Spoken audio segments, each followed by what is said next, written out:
I call the Minister for Energy and Environment. Thank you, Mr Deputy Speaker. Well, I would have thought the member for Port Adelaide would know better.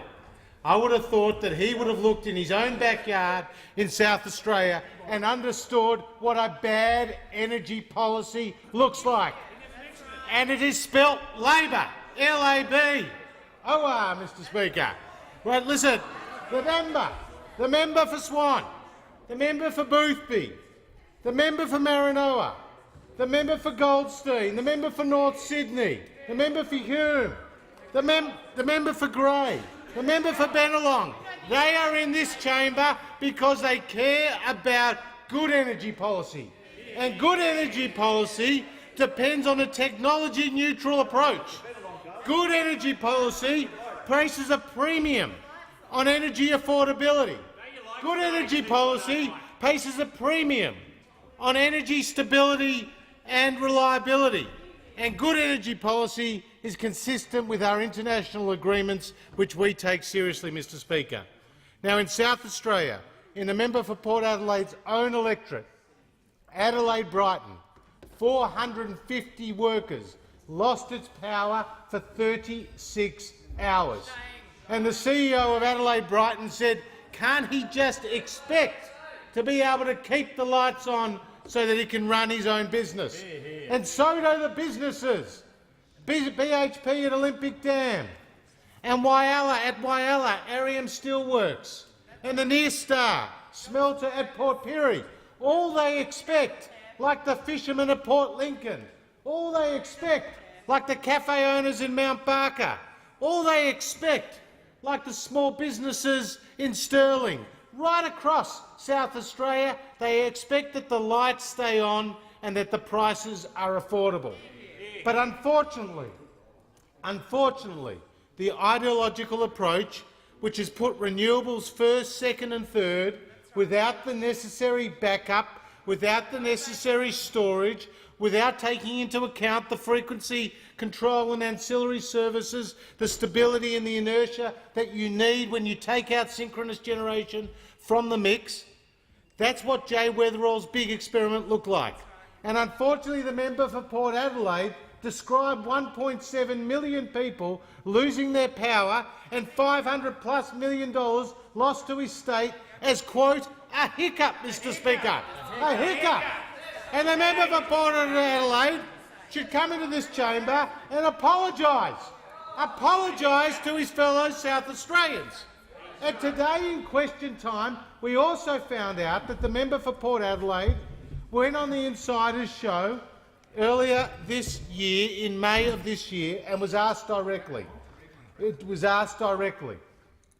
What did you know when you were in government about the LNG export industry and its impact on domestic gas prices and shortfalls? And he said, we didn't get any advice. We didn't know. Well, today, in question time, we found a smoking gun, or maybe even a bazooka. We found a bazooka because it showed that the Australian Energy Market Operators Report in 2012 warned of shortfalls under a heading, LNG export market. And then we found, even more embarrassing, order. We'll get to the member for Shortland, we'll do him slowly. We'll do you slowly, son. We'll do you slowly. There is the Speaker. We know that not only was this AEMO report, this bazooka, but there was an energy white paper in 2012. An energy white paper in 2012 which specifically said that there would be, quote, transition pressures on supply and higher prices as a result of the LNG export market, which, when you were in government, the final investment decisions were taken. Now, Mr Speaker, Prime Minister Turnbull is cleaning up Labor's mess. That is why he has put in place export restrictions, because we need to get the pressure on gas prices down, because we know that in 2014, 9% of the time gas was setting the price of electricity, but in May 2017 it was 24%. And we know that in the last 5 years gas prices have tripled. And we know that this is a critical part to get electricity prices down. But you know what another important part of the energy mix? It's the word that they dare not mention its name on the other side.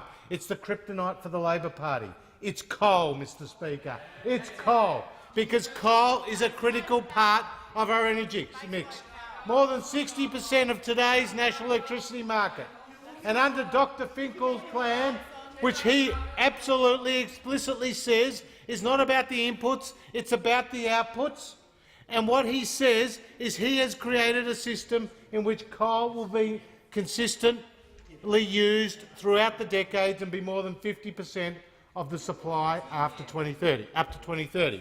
Now, the member for Shortland is looking down now, because the member for Shortland knows that under his policy, the Labor Party's policy, he is sacrificing over 300 jobs in his own electorate,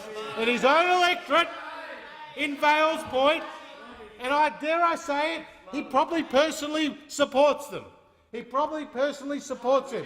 But unfortunately, he sits on the other side of the House, for good reason in opposition, supporting a party that wants to see the forced closure of coal-fired power stations. And we know that this side is stuck between their blue collar and their green thumb. We know that this side, on the other side of the parliament, joined with the Greens not that long ago in a motion in the Senate to force the closure of coal-fired power stations. I look across to the member for Wannon, and he cares about the workers in the Latrobe Valley. So does the member for Gippsland. They care about the workers at Loy Yang A, at Loy Yang B and Yallourn. But the member for Port Adelaide and the Leader of the Opposition, they don't care. They don't care about the hundreds of workers, 600 workers at Liddell in the member for Hunter's electorate. They don't care. He says it's not 600. Well, how many is it? How many workers are you prepared to sell down the river? How many are you prepared to sell down the hundreds of workers in your own electorate down the river? And the hundreds of workers in the coal-fired power stations across Queensland and New South Wales. We recognise that you need to have an energy mix which is technology neutral. We recognise that we need more gas for domestic uses. We call upon these Labor state governments to drop their mindless moratoriums and bans on the exploration of conventional and unconventional gas, like Daniel Andrews in Victoria, whose disgraceful behaviour is pushing up price for hundreds of thousands of manufacturing workers across his own state and for 80% of households who are dependent in one form or another on gas, Mr Speaker, despite having 40 years' worth of domestic supply. And what about the Northern Territory? 180 years' worth of domestic supply that they're sitting on. And what about other states across the country who are not developing the gas that they need? We call upon them at a federal level to be more responsible and to bring gas in. And the other area where we're focusing on in our energy policy is reining in the network costs and reining in the retail costs, because we understand that networks make up about 50% of the bill, and retail costs are also a significant portion of the bill. But what we will not do on this side of the House is pursue the mindless 45% emissions reduction target that we see the Labor Party follow without understanding its impact on cost and also on jobs. Mr Speaker, we on this side of the House always come back to our values. And our values are about markets. Our values are about families.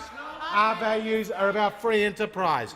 Our values are about the power of the individual over the collective. And ultimately, our values are about creating jobs, not only for Australians today, but for the Australians tomorrow. Unfortunately, those on the other side of the House believe in their ideological emissions reduction targets that are based on demand destruction, not about creating new jobs. Now, Mr Speaker, as long as there is breath in our bodies, as long as we sit on the right side of the Speaker's chair, both in name and in place, as long as we are in charge of the government's coffers, we will ensure energy affordability, energy reliability as we transition to a lower emissions future, and we will put jobs first and foremost.